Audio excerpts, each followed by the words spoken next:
l'économie en Turquie, en Chine et auprès du Sud global. Quelle analyse en faire? Sur quel levier s'appuyer pour relancer la machine économique? Comment mobiliser les Sénégalais pour booster le secteur économique? Pour aborder toutes ces questions, l'Air du temps reçoit ce dimanche 17 août 2025 Abou Wele, économiste, et Seydou Bokoum, chercheur et économiste. L'Air du temps, c'est ce dimanche de 10h à 11h avec Alassane Samba Diop. Dimanche 17 août 2025, bienvenue à l'Air du temps. Bienvenue à mes invités, surtout à mon invité aujourd'hui, c'est Seydou Bokoum, chercheur économiste. Monsieur Abou Wele s'est excusé. Hier tard dans la nuit, il a eu un empêchement de dernière minute, un décès dans la famille, il n'a pas pu se déplacer. Nous le présentons nos condoléances et prions Allah que le disparu, que Dieu ait pitié de son âme. Nous sommes donc avec Seydou Bokoum, qui est chercheur et économiste à l'université Cheikh Anta Diop de Dakar. Seydou, merci d'avoir accepté notre invitation. Le Sénégal, depuis quelque temps, est dans l'œil du cyclone du point de vue des finances. L'économie sénégalaise semble être en berne. Les autorités, nouvelles autorités se déploient un peu partout pour chercher des financements. Le Premier ministre Ousmane Sonko revient de la Turquie. Avant, il était parti en Chine. Qu'est-ce que le Sénégal peut chercher dans ces pays et qu'est-ce que ces pays peuvent faire pour le Sénégal du point de vue des financements? Et surtout, on parle de plus en plus de Sud global. Ok, merci Alassane pour l'invitation. Tout d'abord, présenter nos condoléances à notre co-débatteur Abou Wele et vous remercier vraiment pour l'invitation. Vous savez, un État, c'est des relations. Et il y a un agenda que l'État met pour ces relations. Donc, que le président va en Chine, va en Turquie, ça fait partie de l'agenda qui était déjà prévu. Le Premier ministre. Du Premier ministre. Donc, est-ce que c'est pour chercher de l'argent? Je ne pense pas. Je pense que c'est pour vraiment renforcer la collaboration et voir qu'est-ce que le Sénégal peut avoir entre ces pays-là. Sur le plan économique, on ne peut pas dire que le pays ne va pas bien, puisque on est à 12,1% ce trimestre, ce qui veut dire que donc le pays va bien sur le plan. Le rapport trimestriel. Le rapport trimestriel parle de 12,1. 12,1, ce qui veut dire que donc sur le plan des recettes, le pays va bien. Mais est-ce que un rapport va dire que le pays va bien? Est-ce que les Sénégalais vont bien? Vont bien. C'est là où... C'est la grande question. La grande question. Et comme je le dis toujours, un rapport, ce n'est que des chiffres. Ce n'est pas de la stratégie. On peut dire sur le papier, sur un tableau Excel, que le pays va bien. On a fait des recettes, on a fait tout ça. Mais est-ce que le citoyen lambda s'y retrouve? Est-ce qu'on a lutté contre la faim? Est-ce qu'on a lutté contre la pauvreté? Est-ce qu'on a réglé les problèmes de santé? Je ne pense pas. Et ces recettes, elles vont où, ces recettes? Hein? Si on fait 12%, où va l'argent? Mais c'est parce que c'est le système que nous avons. C'est le système néolibéral qui fait que le gouvernement se concentre sur des indicateurs macro plus que régler le problème réel des Sénégalais. C'est la politique économique des orthodoxes. Ce qui se passe presque partout en Afrique. On nous fait faire des chiffres, dit ouais, vous avez fait 12%, votre croissance. Au fond, la population ne s'y retrouve pas. Tu vois, comme on dit, on ne mange pas la croissance. Et cette croissance, ce n'est pas nous qui l'avons. Pourquoi? Expliquez-nous. Mais parce que si vous voyez que la majeure partie vient de quoi? Des hydrocarbures. Mais les hydrocarbures n'appartiennent pas au Sénégal. Ah, mais pourquoi? Ah, mais vous savez très bien que, comment dirais-je, nous avons que 10% de comment dirais-je, du pétrole. Donc ça ne nous appartient pas. Oui, mais ça, c'est quand le Sénégal signe un contrat. Dans un premier temps, dans l'exploitation, dans l'exploration, vous avez 10%, mais quand vous commencez à exploiter, vos recettes augmentent normalement. Oui, mais en grosso modo, tout ce que va nous rapporter en recettes, ça ne fait pas plus de 500 milliards par année. Donc, le problème, ce n'est pas la croissance. Regardez un pays comme le Burkina, il va faire 14% de croissance cette année-ci. Ça ne va absolument rien dire. Il ne faut pas que ces indicateurs macroéconomiques du système néolibéral, il faut qu'on change ce paradigme. Qu'est-ce qu'il faut changer? Il faut changer vraiment les critères de l'UEMOA. Les critères de l'UEMOA. Il faut qu'on les change. C'est pas bon pour l'Afrique. C'est pas bon pour le Sénégal. Et heureusement, le Premier ministre l'a dit à l'Assemblée nationale. Il l'a dit devant les députés que ça ne nous arrange pas pour le développement. Comment voulez-vous voir un pays qui veut se développer? On te dit qu'il faut faire 3% de déficit budgétaire, 3% d'inflation. La dette ne doit pas dépasser 70%. Tu dois prendre que 35% de ces recettes pour payer les salaires. Et tu dois faire que plus de 20% d'investissement dans ton budget. Et on te dit une chose aussi, la dette, le paiement de la dette intérieure doit être à zéro. Mais ce n'est pas à zéro au Sénégal. Mais qui définit ces critères? Est-ce que ce sont les pays africains qui le définissent pour eux-mêmes, ou bien c'est la finance internationale qui le définit? Les pays africains se sont réunis et ont défini les 8 pays. Eux-mêmes. Les mêmes critères. Les mêmes critères. Et ils l'ont copié de Maastricht, des critères de l'Union européenne. Et ces mêmes critères, ils ne respectent pas l'Union européenne. Et je donne un exemple pratique. La dette au Sénégal, qui est le plus grand problème. Mais la dette des communes en France n'est pas dans le budget de la France. La dette des communes n'est pas dans le budget de la France. Sa dette est dans le hors bilan, dans l'annexe. Pourquoi ne prenons pas notre dette et la mettre dans l'annexe? Aux États-Unis, la dette des États n'est pas dans notre budget. Moi, en tant qu'étudiant où j'ai étudié aux États-Unis, ma dette que j'ai reçue, ce n'est pas dans le budget américain. Il faut qu'on change les critères de l'UEMOA. Ça ne nous arrange pas. Est-ce que les pays africains de l'UEMOA peuvent changer les critères? Évidemment. Est-ce qu'ils ont les moyens de les changer? Évidemment, ils ont les moyens. Il n'y a rien qui les empêche de les changer. Il n'y a rien qui les empêche de les changer. Et vous savez une chose? Pour des pays dont la monnaie est remise à l'euro, ils peuvent le faire? Mais aussi, on peut, vous savez une chose? Ce image à l'euro aussi, c'est vraiment, il faut qu'on le revoie. Il n'y a rien, il n'y a rien. Il n'y a pas de garantie de la France, il n'y a rien. Il n'y a que, on l'accepte et on l'accepte. Ah bon? Ah ouais. Il n'y a rien, il n'y a pas de garantie encore. La France ne nous a jamais garanti. Sinon, on ne serait pas dévalué en 1991. 94 du moins, ouais. On ne serait pas dévalué. Ils ont préféré la dévaluation que de nous aider. Mais aujourd'hui, face à cette situation économique, qu'est-ce qu'il faut faire pour que le Sénégalais de Saraya, le Sénégalais de Sibassor, le Sénégalais de Mbadakhoune ou bien de Tchangaï puisse vivre, sentir que l'économie arrive jusqu'à lui? Simple. On a beaucoup de chantiers à faire, trop même. Des écoles à construire, des hôpitaux à construire, donner du travail aux Sénégalais, nourrir des populations. Modern monetary theory. C'est-à-dire? C'est-à-dire que le gouvernement a sa banque centrale qui finance son budget. Tout ce qu'on peut acheter en France. Vous préconisez que le Sénégal ait sa propre banque centrale. Tout ce qu'on doit acheter en CFA, le gouvernement, on lui donne la banque centrale lui finance le budget du gouvernement. Donc c'est sorti du franc CFA alors? On peut toujours acheter dans le franc CFA. Le Sénégal peut avoir sa banque centrale et en même temps... Dans le moyen. On peut avoir une monnaie commune et avoir un CFA propre au Sénégal. C'est possible. L'Union européenne. Mais chaque banque, la France a sa banque centrale, l'Allemagne a sa banque centrale. Et pourtant, ils ont la banque centrale de l'Union européenne. Et chaque banque centrale, que ce soit la banque centrale, la banque de France, que ce soit la Bundesbank, finance, toutes les deux financent, une finance l'économie française, l'autre finance l'économie allemande.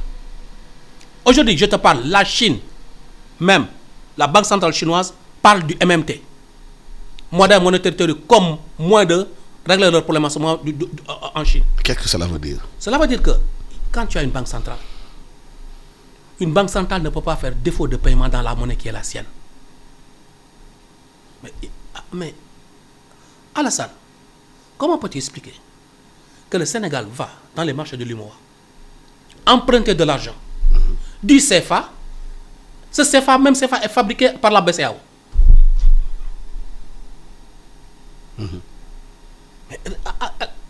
On te dit que tu as de l'eau chez toi, mais tu ne peux pas l'utiliser.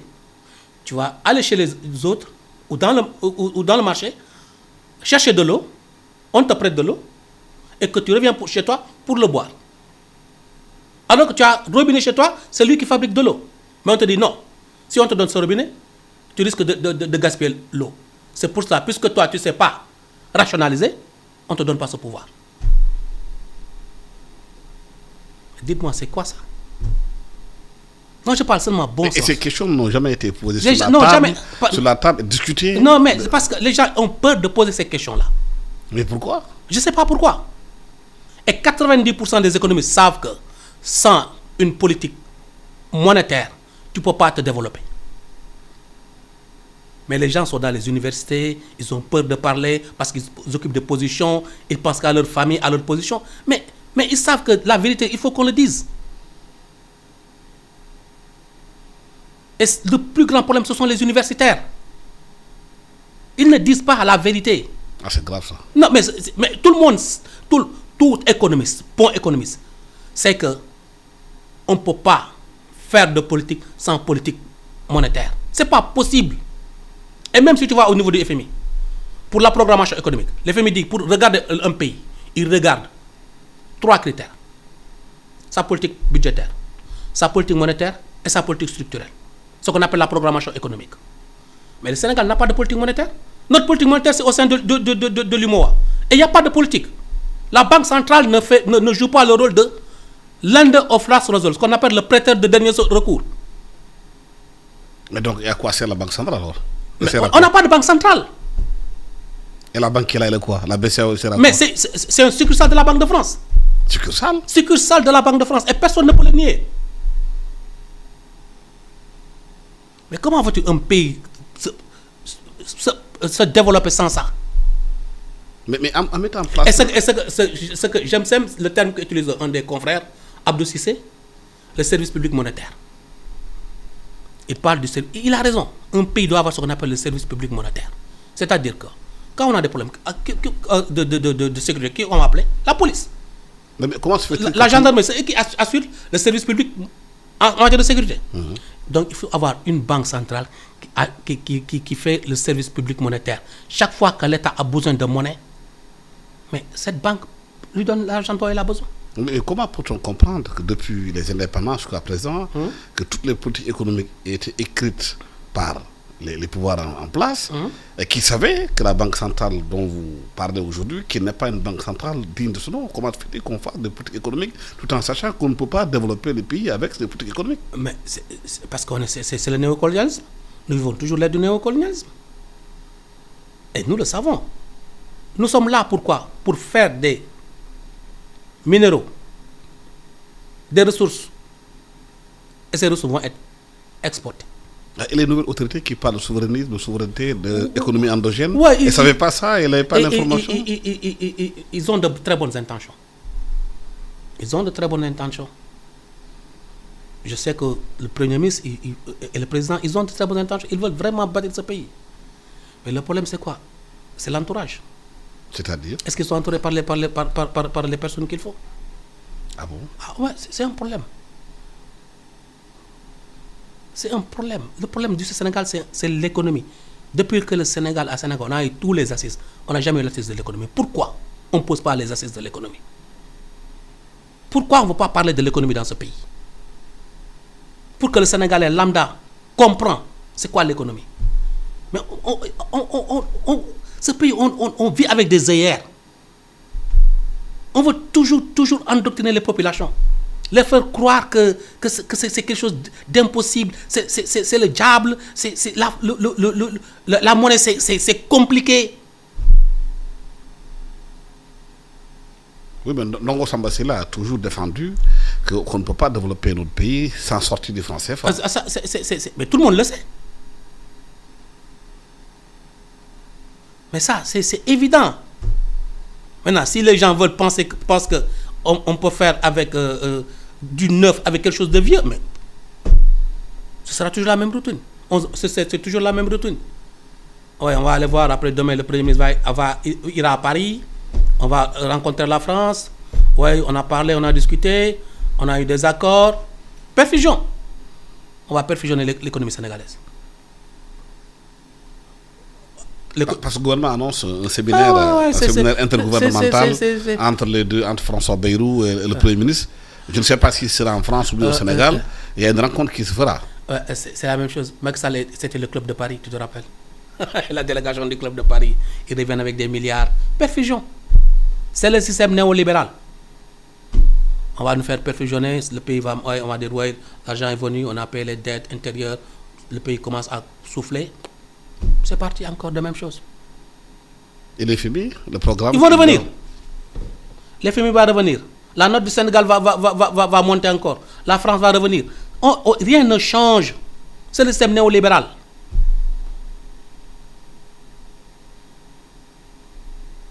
Donc, c'est comme ça. Tant qu'il faut un changement du système, il faut vraiment un changement radical du système. Comment changer le système? Mais couper le cordon ombilical. En quoi faisant? En faisant quoi? Simple. Dire à l'IMOA, ok, nous, Sénégal, nous sommes un pays et nous voulons développer notre pays. On a besoin d'une banque centrale. On a besoin de la création monétaire comme levier. Vous savez pourquoi il y a tous ces problèmes du gouvernement? Parce que ils sous le bouquet dans le budget. Ils ne l'ont pas. Ils vont chercher les recettes pour avoir ce budget-là. Or, s'ils avaient une banque centrale qui préfinançait ce budget-là, ils n'auraient pas besoin d'aller chercher cela. Mais il y a des pays africains quand même qui ont des banques centrales qui ne sont pas aussi... Parce que, donc, bien, il y a le Ghana qui a une banque centrale. Mais regarde, ils ont réglé le problème de la dette avec quoi? Un système simple. Ils ont terrorisé leur or. Ils ont dit l'or du Ghana ne sort plus. Ils ont encore maintenant une des meilleures monnaies en Afrique et une des meilleures économies en ce moment. Le problème, c'est quoi? C'est un levier. Mais savoir l'utiliser aussi, c'est autre chose. Au Sénégal, on a des gens qui savent l'utiliser, mais on n'a pas le levier. Regarde le Maroc. Regarde la Tunisie. Regarde l'Algérie. Les Sénégalais, ils invitent d'aller dans ces pays-là, alors que ces pays-là, c'est que tout ça, on peut le faire à Dakar. Et au Sénégal. Mais les systèmes politiques sont différents. Oui, mais... Le Maroc, c'est une royauté. C'est une royauté, mais ils ont... Le roi dit, les gens font. Mais ils ont une banque centrale qui finance l'économie marocaine. Tu sais, le Maroc est un des seuls pays en Afrique qui est dans ce qu'on appelle les microprocesseurs. L'avenir du monde. C'est un des seuls pays d'Afrique qui a une usine qui fait des microprocesseurs. Et l'avenir du monde, ce sont les microprocesseurs. Donc le Maroc est en avance. Le Maroc parle maintenant de tokeniser tous les avoirs. Ils sont dans la monnaie numérique. Ils sont en avance même sur des pays européens. Pourquoi? Parce qu'ils ont une banque centrale qui a compris. Heureusement, on va vers l'interopérabilité. Oui. On va vers l'interopérabilité. La banque centrale. La centrale, qui va changer toute la donne. Qu'est-ce que ça va changer, ça? Maintenant, ça va changer le système de paiement. Maintenant, tu peux changer de Orange à Wave facilement. Il n'y aura plus de barrières. Tu peux t'envoyer Wave, tu m'envoies Orange et l'argent, ça passe. Les chèques, maintenant, ça va, c'est instantané, 24 heures sur 24. Mais c'est la première phase des 3 phases d'une monnaie numérique de banque centrale. La banque centrale va devenir une fintech. La banque centrale sera comme Wave. On aura tous compte à la banque centrale après. Ça va changer toute la donne. L'inclusion financière va se faire. Mais le problème, c'est quoi? Qui gère le network? Qui gère le network? Le network. Parce que c'est un système de paiement. L'Inde a le plus avancé au monde. Vous savez, les gens pensent que les États-Unis sont... Mais le plus avancé au monde, se trouve en ce qu'on appelle United Payment Interface, qui se trouve en Inde. En Inde, presque maintenant, tous les paiements passent par le système du gouvernement. Si ce système-là, le Sénégal l'avait, mais Alassane, demain, on n'aurait plus de problème de taxes. Puisque le gouvernement tient le système de paiement, l'interface du système de paiement. Si Alassane paye tout de suite, on saura Alassane combien il a payé, on peut déduire les 4% d'impôts, et c'est parti. C'est pour ça que je disais qu'on peut supprimer le ministère des Finances. Parce que l'impôt est pris dès que le la paiement... transaction est faite. Ouais.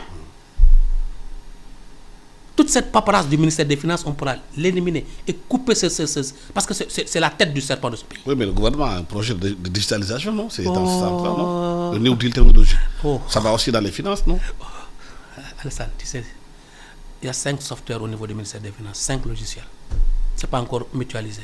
Depuis 2019, les gens en parlent. Ce pays, c'est un pays de projet. Jamais. C'est ça. 5 softwares, c'est-à-dire il y a 5 logiciels là-bas. Logiciels qui se trouvent là-bas.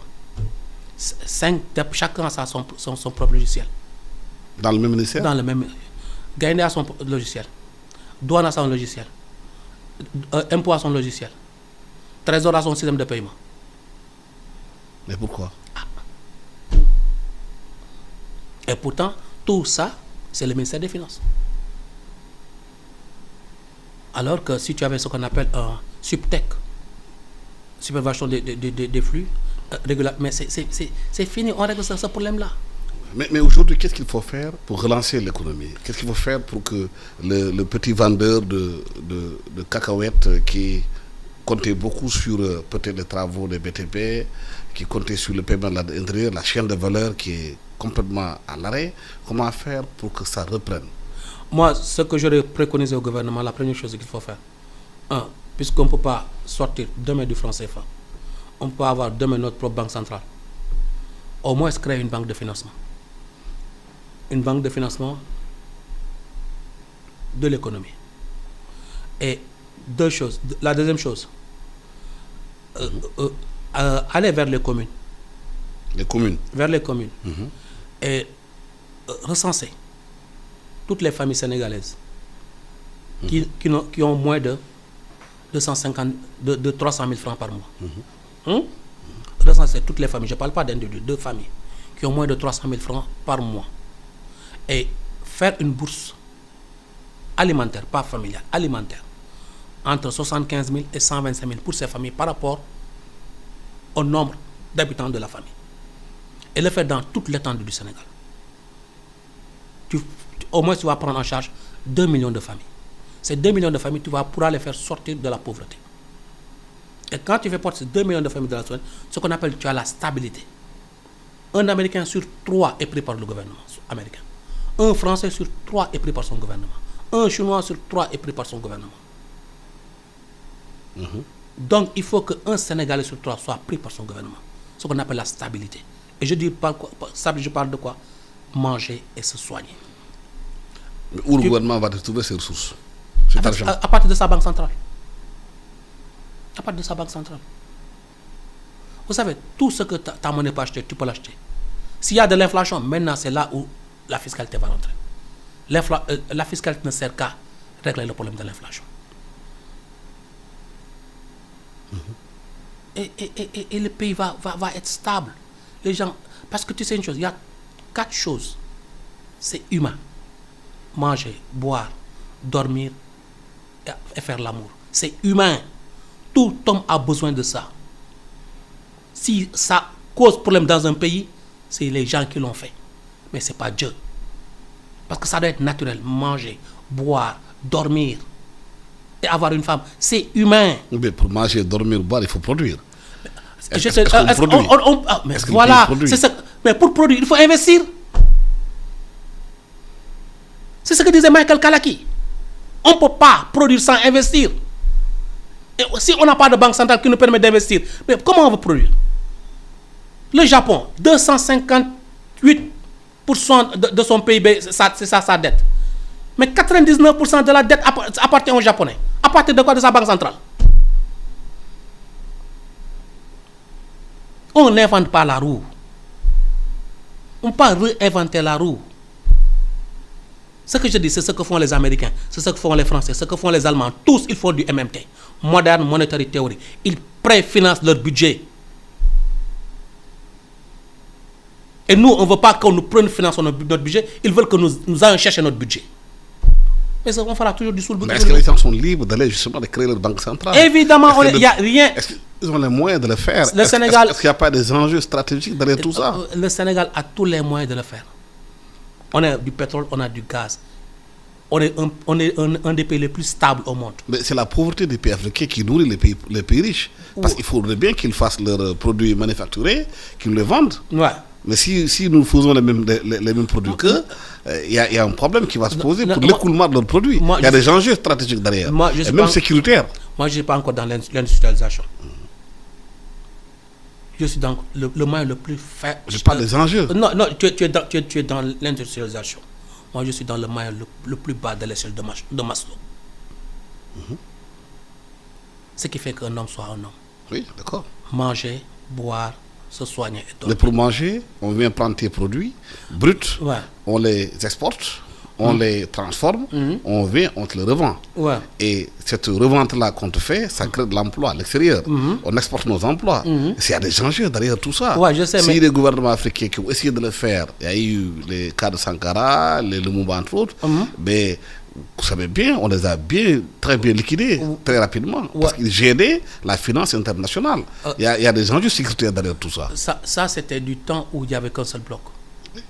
Maintenant, le monde est divisé, il y a 2 blocs. Il y a beaucoup de systèmes. L'économie du dollar, c'est fini.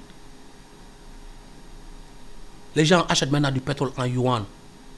Ils vendent du pétrole en monnaie indienne. Donc, on peut demain vendre du pétrole en francs CFA. Ce sont des choses qui sont finies maintenant dans le monde. Et les gens le savent du moins. Vous pensez que c'est un hasard quand Trump a convoqué Diomaye? C'est Trump qui a besoin de Diomaye, pas Diomaye. À convier, Diomaye. Convié, ouais. Pas convoqué quand même. Ouais, convié.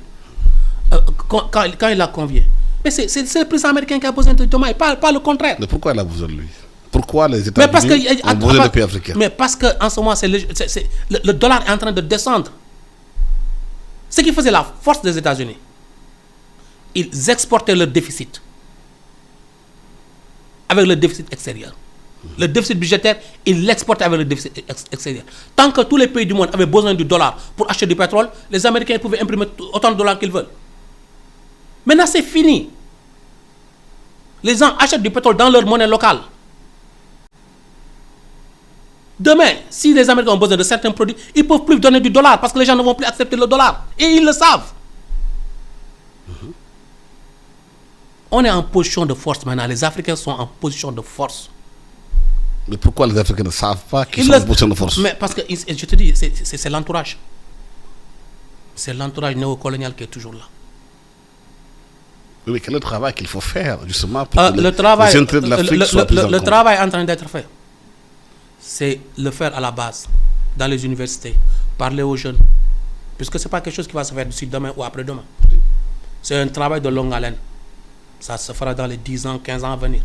Mais quel que soit Alpha, la machine est déjà en marche. Personne ne pourra changer. D'ici 15 ans, l'Afrique va changer. Si le président Diomaye et le président Ousmane Sonko ne le font pas, les autres, ceux qui vont venir le feront.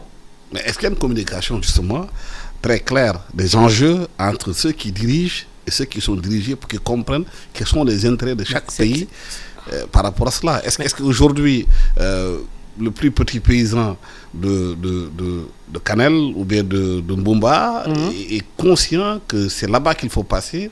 Est-ce que l'information vient jusqu'à lui? Il comprend les enjeux? Est-ce qu'il y a une formation qui a été faite pour que les gens comprennent, prendre en charge de ces questions-là? C'est ce qui est en train d'être fait à la base. Les gens sont en train de parler dans les universités, des étudiants. Il y a même un club de la monnaie qui s'est créé au niveau de l'université Cheikh Anta Diop. Les étudiants sont en train de parler. Hein. Ne t'en fais pas. La mayonnaise, elle est en train de prendre. Hein. Et personne ne pourra empêcher cette mayonnaise de prendre parce que les gens maintenant sont conscients. Et ce qui fait la force de se démocratiser maintenant. La connaissance est démocratisée à partir de l'intelligence artificielle. Alassane, tout ce que je dis ici, une personne peut le vérifier tout de suite au niveau de son ordinateur. Ça, c'est la démocratisation du savoir. Mais l'ordinateur, c'est ceux qui sont partis à l'école. Oui, mais, même avec, avec le téléphone. Et la majorité n'est pas à l'école. Oui, c'est vrai. Mais je dis une chose, mais une grande partie au moins, maintenant peut vérifier maintenant. Ce qui veut dire que ça ne se faisait pas avant. On est à l'ère de la vérité. Et ce que les gens ne savent pas, c'est fini maintenant. On est à l'heure de la vérité. Oui, mais le problème fondamental aujourd'hui, c'est que les pays africains ne sont pas unis sur les questions essentielles pour défendre les intérêts de l'Afrique. Ils font face à des blocs, comme les États-Unis, c'est un bloc qui est là, l'Union européenne, c'est un bloc, l'UEMOA est là, la CEDEAO, elle est ce qu'elle est devenue avec cette fissure au niveau de l'AES. L'Union africaine, on ne la sent pas. Mais parce que c'est normal. C'est divisé pour mieux régner. On est bien divisé, très bien même divisé. Tout ce qu'on dit des unions UMOA, mais tout ça, c'est une farce. Regarde l'écho. Depuis 30 ans, on parle de l'écho. Et je sais que ça ne va jamais se faire. Et tout le monde sait que ça ne va jamais se faire. Mais pourquoi? Il y a la ZLECAf qui est là, qui est un formidable outil aussi, de développement aussi, normalement. Mais attends, avant de parler de ZLECAf, de tout ça, tu sais qu'il est plus facile d'aller à New York que d'aller au Burkina ou d'aller en Sierra Leone. Il n'y a pas de vol de Dakar-Sierra Leone. Et c'est à 2 pas. On n'a pas de système de communication entre nous. Comment des gens qui n'ont pas de système de communication entre eux, qui ne parlent pas la même langue, comment peut-il commercer? Mais justement, c'est là-bas qu'il faut travailler pour changer les choses. Et ça va prendre combien de temps? Ça dépend de la volonté politique. Alassane, Si la volonté politique est là... Quelle volonté politique? Des États. Vous savez pourquoi l'Union européenne n'a pas marché? Oui, pourquoi? Pourquoi? Parce qu'ils ne parlent pas la même langue, ils n'ont pas les mêmes objectifs. Ce n'est pas comme les États-Unis d'Amérique. Une union, la première chose pour avoir une union, la première chose, c'est la langue. Oui. D'accord. C'est la langue. Et les gens ne savent pas, l'économie, sa base, c'est la culture. C'est le behavior. Comment les gens se comportent en matière de transactions. C'est le fondement de l'économie. Mais justement, cette culture-là, est-ce qu'il faut on ne la partage pas en Afrique. Mais est-ce qu'il ne faut pas l'enseigner dans les familles, cette culture-là? Comment se comporter, comment créer des entrepreneurs à partir de la famille? Parce qu'on voit des images des fois de jeunes Chinois qui, à l'école maternelle déjà, travaillent avec manuellement. Il y a des jeux manuels qui peuvent développer le cognitif. Mais pourquoi dans nos systèmes aujourd'hui on n'introduit pas ça dans nos écoles, dans nos familles? Pourquoi dans les familles, quand on élève les enfants, on ne les pas en tant qu'entrepreneurs pour qu'ils soient des gens qui vont conquérir le monde? Mais parce que c'est le système néolibéral. On nous a formés pour servir. On te dit, ok, il faut être fonctionnaire. Mais il faut casser. Nous n'avons jamais la culture de l'entrepreneuriat dans notre Mais surtout, oui. À côté, il y en a. Quand vous allez dans les daras, dans le système religieux, dans les daras, mais le système est là. Et les plus grands entrepreneurs au Sénégal aujourd'hui proviennent de ce système-là. Mais eux, ils se sont auto-forgés. Mais je dis une chose, regarde. Tu vis quand vous regardez l'économie mouride aujourd'hui, c'est formidable comment les gens peuvent mobiliser autant d'argent avec juste l'appel du marabout. Ouais, mais ce n'est pas la majorité des Sénégalais. La majorité des Sénégalais, qu'est-ce qu'on te dit? Il faut aller à l'école, apprendre. Qu'est-ce qu'il faut faire? Après, trouver un boulot, quoi? Être fonctionnaire, travailler pour quelqu'un, porter cravate, aller au boulot. Donc, on te donne déjà des arrières. On ne te dit pas, tu dois aller de tes propres ailes, mais on te dit, il faut aller servir. Mais tout ça, on peut le changer. Ouais, mais c'est possible. Un, ça demande de la volonté. 2, changement de mentalité. Oui, bien sûr, c'est possible. Mais ça se fera sur... Si on y croit. Ouais, si on y croit, ça peut se faire, mais ce sera au moins 25 à 50 ans. Oui, mais s'il faut. Ouais, d'accord, non, ça c'est une bonne initiative, c'est quelque chose de louable. Mais en ce moment, le système que nous avons, c'est un système néolibéral colonial. Servir. Et regarde je donne un exemple pratique. Le Sénégal mange du riz, cultive quoi? De l'arachide. Et achète de l'huile de tournesol. Est-ce que... Non, regarde, on cultive de l'arachide. Alors qu'on pouvait, pendant la saison des pluies, cultiver du riz, comme le font les Maliens. Les riz sur les plateaux, le Nérika. Ouais, mais on peut, en ce moment, pendant les 90 jours de saison de pluie, on peut cultiver du riz et avoir l'autosuffisance alimentaire, puisque c'est ce que nous mangeons. Mais non. Nous allons cultiver comment dirais-je, de l'arachide, le vendre en Belgique et prendre cela. Après, on va acheter de l'huile de tournesol que les gens vont manger. Mais pour apporter ces changements, ça demande beaucoup de travail, ça demande beaucoup de pédagogie. Beaucoup de pédagogie, ça demande beaucoup de compréhension, ça demande énormément de temps pour le faire. Le problème, c'est quoi? Abdoulaye Wade l'avait commencé. En quoi faisant? En faisant, en s'inspirant du Mali et du Burkina pour la culture du riz pendant la saison des pluies. S'il y avait une continuité de l'État comme il faut, parce que s'ils savaient que c'était un programme essentiel, l'autosuffisance alimentaire, aujourd'hui le Sénégal serait autosuffisant en riz. Et imposer, pourquoi les gens on n'aime pas le riz de paddy, on veut du riz. C'est quoi ces problèmes-là? Je te dis que il faut que les Sénégalais sachent que tant qu'on va manger du riz qui va venir du Pakistan ou de l'Inde on sera toujours dépendant. Mais le jour où les Sénégalais mangeront du riz d'ici, le lendemain, on sera un pays développé. Mais est-ce que les consommateurs sénégalais sont prêts à se sacrifier, à mettre un peu plus d'argent pour manger le riz local? Ouais, mais ça dépendra de la volonté du gouvernement. Vous savez, le problème, c'est si le gouvernement décide, personne ne peut changer cela. Qui sont ces privilégiés qui ont ce pouvoir-là? C'est une minorité. C'est quelques bourgeois de Sénégalais qui sont là, qui veulent manger du riz de... Mais c'est une minorité. La majorité, eux, ils attendent quoi? L'autosuffisance. Les Sénégalais, ce qu'ils veulent, manger, boire, aller à l'école et se soigner. Il faut travailler aussi, hein? Normal. Manger, boire, mais attends, travailler. Pour travailler, il faut investir. Le problème, ce n'est pas les gens qui ne veulent pas travailler, c'est investir. Et quand j'ai vu que les gens parlent, non, le problème de l'employabilité n'existe pas. C'est un mot qu'ils nous ont donné.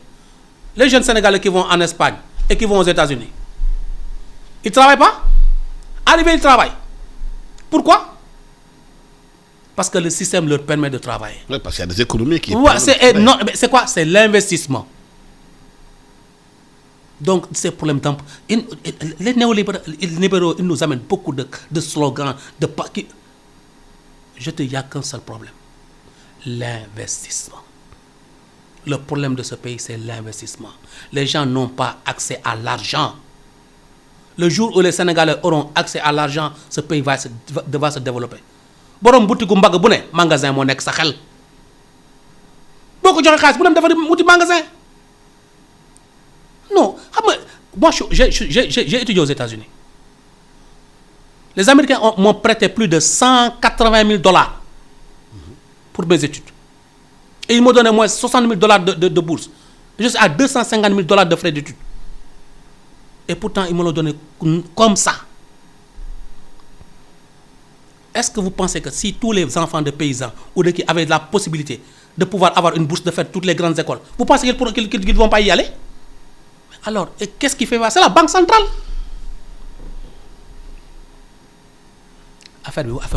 Donc, pour vous, le Sénégal doit avoir sa Banque centrale. Mais sans Banque centrale, où est-ce qu'on va y aller? Et puis, si nous avons une bopp, quoi?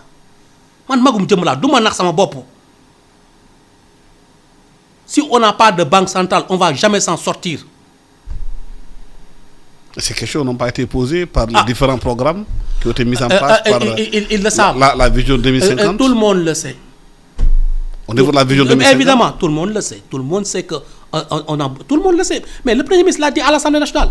Ce modèle ne nous arrange pas pour le développement de ce pays. Mais pourquoi on ne change pas si nous arrange pas? Peut-être qu'ils savent quelque chose que je ne sais pas. Ah bon? Ah ouais, parce que je ne détiens pas le monopole du savoir. Peut-être qu'ils savent quelque chose que je ne sais pas. Et je peux que juger sur leur bonne foi. Et ils ont montré leur bonne foi qu'ils vont changer ce pays. On va les attendre pour le changement. Mais je vous dis une chose. Le système qu'a fait Abdou Diouf, non, notre grand-père Senghor, le système qu'a fait Abdou Diouf, le président Abdou Diouf, le système qu'a fait le président Abdoulaye Wade, le système qu'a fait le président Macky Sall, et que le système nous avons mangé, c'est le système néolibéral. Et personne ne pourra dire que c'est un autre système. Et ce système-là, ce n'est pas moi.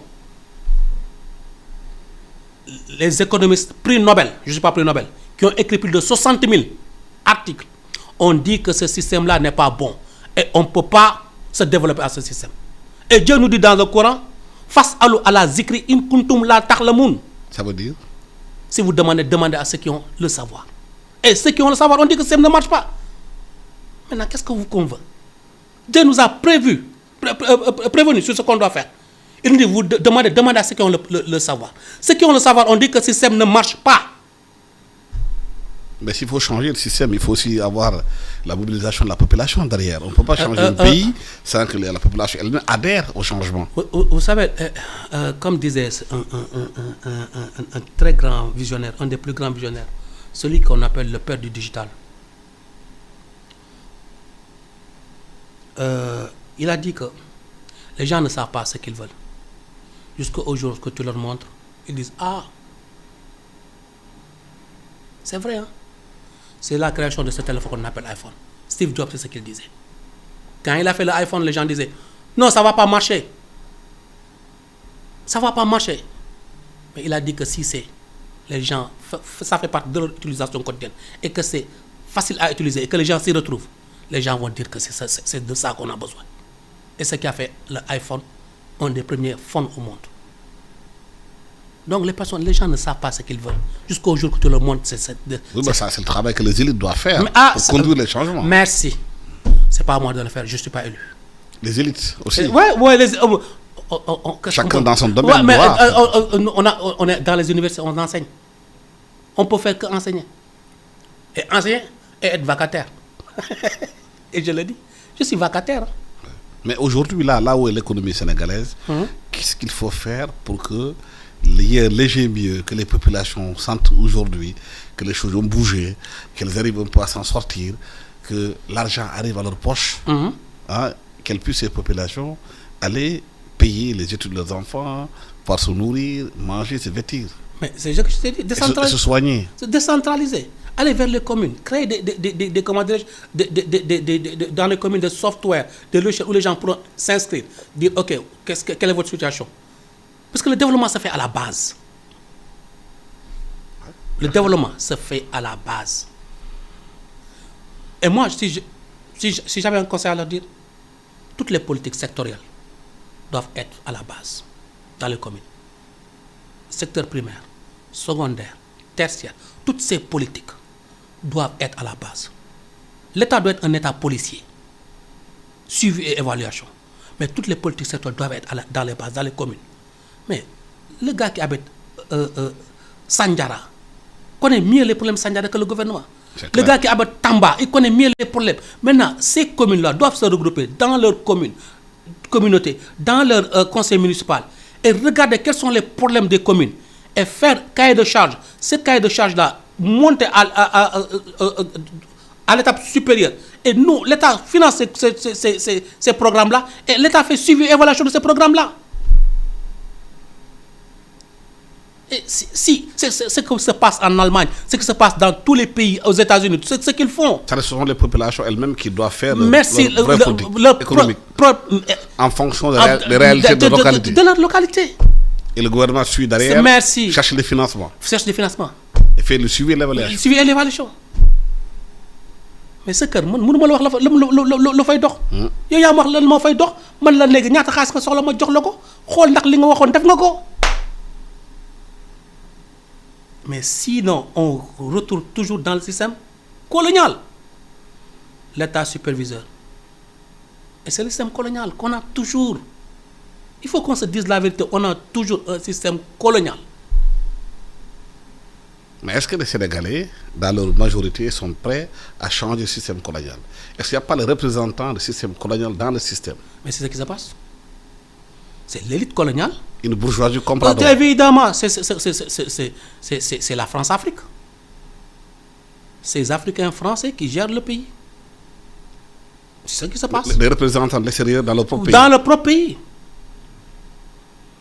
Mais c'est ce qui se passe. Ce qu'on appelle le deep state, l'état profond. Non, je dis, c'est pas, là, le changement, c'est pas demain. Hein.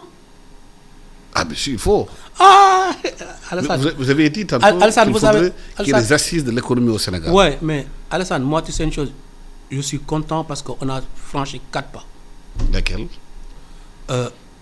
Abdoulaye Wade nous a donné le changement. Macky Sall nous a montré que personne ne peut faire plus de 2 mandats. Le président Bassirou Diomaye Faye vient de nous démontrer qu'il y a vraiment une équité en matière de justice et exécutif. Pour la première fois au monde, un premier ministre en exercice a été condamné au Sénégal. Ça, c'est une première au monde. Ça prouve que le Sénégal est un des pays les plus démocratiques au monde. Ça, c'est l'avancée. On est en avance maintenant. Maintenant, quelqu'un d'autre va venir amener autre chose. Les États-Unis, c'est plus de 200 ans de démocratie. Pour moi, le président Bassirou Diomaye Faye a accompli sa mission. Au moins, il nous a donné quelque chose qui arrive maintenant. La justice est là, l'exécutif est là. Et ça, tous les Sénégalais ont vu cela. Personne ne peut le nier ça. Donc, c'est ce changement qu'on attendait de lui. Il l'a fait. La séparation des pouvoirs, c'est une réalité au Sénégal. Oui, mais on attend comme que l'économie marche. Oui, mais ça maintenant, une chose. Peut-être que celui qui va venir après. C'est elle. L'économie, c'est le vrai. C'est vrai. Moi, je dis une chose.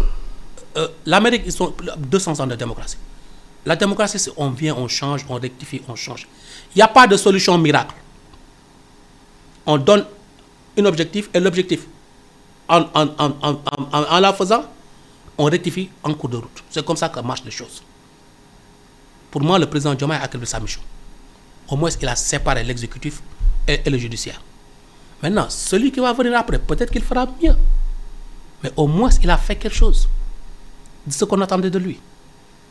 Pour moi, c'est comme ça que je vois les choses. On attend de lui qui développe aussi l'économie. Hein? Oui, qui fasse changer les choses. Mais les Sénégalais vivent mieux. C'est pour ça qu'ils ont fait les changements. Ouais, ce sera un plus.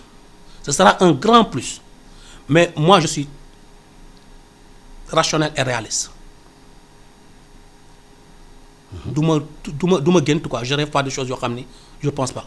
Il faut rêver, hein. Oui, mais c'est les grands rêves qui font les grands destins. Je sais, mais tu sais une chose, je ne pense pas que d'ici demain, qu'on va sortir le manger de la bouche de la France. Ah bon? Ah ouais. Parce que sans le Sénégal, la France n'est rien du tout. Sans les pays africains. Ils achètent tout et ils ne payent pas. Ah oui. Ah. Mais ils achètent en quoi? En euros. Notre compte en euros, c'est à la Banque de France. Non, regarde. Je viens, j'achète chez toi, c'est toi qui gardes mon argent dans ta banque. Tu ne payes pas. C'est dommage, mais la France ne paye rien. Tout ce qu'ils achètent en Afrique, ils ne payent pas. Donc, ce gars-là, tu penses que demain, tu vas lui dire que maintenant, il va payer. Mais non, il ne pourra pas l'accepter. Il faut qu'il paye. Ouais, mais ça ne marche pas comme ça. Ça va prendre du temps, ça prend des négociations. Et moi, je suis conscient de cela. Je ne suis pas un gars qui va venir, ouais, on va sauter, on va... Non, ce n'est pas possible. Je ne suis pas activiste. Je suis économiste et je comprends que les choses, ça prend du temps. Et je suis très réaliste. Je sais que ça va prendre du temps. Mais pour moi, le Sénégal est en train d'avancer. Vous parlez de séparation des pouvoirs, c'est ça? Oui, par la séparation. Mais le président est toujours président du Conseil supérieur de la magistrature. Oui, vous savez une chose. Il avait promis qu'il ne sera pas. Oui, mais tu sais il reste encore. Attends, c'est comme je dis. Tu lances l'objectif, tu dis que je vais faire cela. Ce n'est pas parfait. En cours de route, tu rectifies. Tout manager, c'est ça. Tout bon manager. Oui, mais si vous faites des promesses... Oui, mais vous savez une chose. Moi, tu sais, j'ai un problème avec ça aussi, je vais te dire. Je suis américain. Moi, je n'ai pas un problème pour change mind. C'est une culture. Les Sénégalais n'ont pas la culture de change mind. Je dis une chose, demain je change à mon avis. Les Sénégalais, ils n'ont pas cette culture. Les Sénégalais n'aiment pas la vassalité aussi. Voilà, mais les Américains, ils n'ont pas ce problème-là. Et c'est un des pays les plus développés au monde. Le président, il change mind. Il change d'avis. Et changer d'avis ne veut pas dire que tu renies ce que tu disais. Tu sais, moi, les choses, je les prends avec philosophie. Seydou Bokoum, merci. Merci. Sur ce plateau de l'air du temps. Merci à tous les techniciens qui ont assuré la technique avec Amadissi et Charles Koulibaly. Nos excuses aussi pour la non-présence aujourd'hui à cette émission d'Aboubélé, qui a eu un décès qui n'a pas pu se déplacer. Je vous souhaite un excellent dimanche à tous. Merci.